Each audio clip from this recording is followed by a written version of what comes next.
न्याय जनता से जुड़ा होना चाहिए, जनता की भाषा में होना चाहिए। जब तक न्याय के आधार को सामान्य मानवी नहीं समझता, उसके लिए न्याय और राजकीय आदेश में बहुत फर्क नहीं होता है। मैं इन दिनों सरकार में एक विषय पे थोड़ा दिमाग खपा रहा हूं। दुनिया के कई देश ऐसे हैं कि जहां कानून बनाते हैं तो एक तो लीगल टर्मिनोलॉजी में कानून होता है, लेकिन उसके साथ एक और कानून का रूप भी रखा जाता है जो लोक भाषा में होता है, सामान्य मानवी की भाषा में होता है, और दोनों मान्य होते हैं। और उसके कारण सामान्य मानवी को कानूनी चीजों को समझने में न्याय के दरवाजे खटखटाने की जरूरत नहीं पड़ती है। हम कोशिश कर रहे हैं कि आने वाले दिनों में हमारे देश में भी कानून एक पूरी तरह लीगल टर्मिनोलॉजी हो, लेकिन साथ साथ वही बात सामान्य व्यक्ति की समझ में आए उस भाषा में, और वो भी दोनों एक साथ असेंबली में या पार्लियामेंट में पारित हो, ताकि आगे चल करके सामान्य मानवी उसके आधार पर अपनी बात रख सकता है। दुनिया के कई देशों में ये परंपरा है। अभी मैंने एक टोली बनाई है, वो उसका अध्ययन कर रही है। साथियों, हमारे देश में आज भी हाई कोर्ट्स और सुप्रीम कोर्ट की सारी कार्यवाही इंग्लिश में होती है, और मुझे अच्छा लगा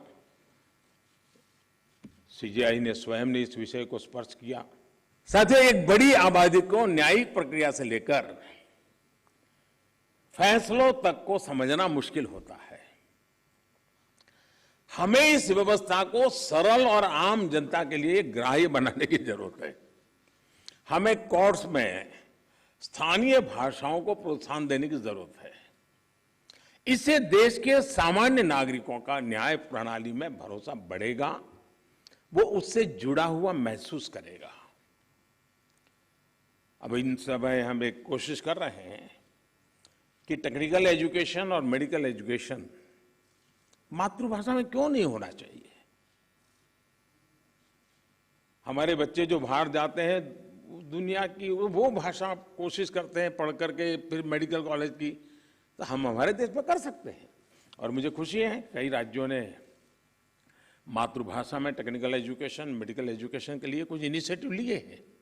तो आगे चल करके उसके कारण गांव का गरीब का बच्चा भी जो भाषा के कारण रुकावटें महसूस करता है, उसके लिए सारे रास्ते खुल जाएंगे। और ये भी तो एक बड़ा न्याय है, ये भी एक सामाजिक न्याय है। सामाजिक न्याय के लिए न्यायपालिका के तराजू तक जाने की जरूरत नहीं होती है। सामाजिक न्याय के लिए कभी भाषा भी बहुत बड़ा कारण बन सकती है। साथियों, एक गंभीर विषय सामान्य आदमी के लिए कानून की पेचीदगियां भी है। 2015 में हमने करीब 1800 ऐसे कानूनों को चिन्हित किया था जो अप्रासंगिक हो चुके थे। इनमें से जो केंद्र के कानून थे, ऐसे 1450 कानूनों को, 1450 कानूनों को हमने खत्म किया। लेकिन राज्यों की तरफ से केवल 75 कानून ही खत्म किए गए हैं। मैं आज सब बड़ी आदरणीय मुख्यमंत्रीगण यहां बैठे हैं, मैं आपसे बहुत आग्रह करता हूं कि अपने राज्य के नागरिकों के अधिकारों के लिए, उनकी ईज ऑफ लिविंग के लिए आपके यहां भी ये कानूनों का इतना बड़ा जाल बना हुआ है, काल बाह्य कानूनों में लोग फंसे पड़े हैं, उन कानूनों को निरस्त करने की दिशा में आप कदम उठाइए। लोग बहुत आशीर्वाद देंगे जी।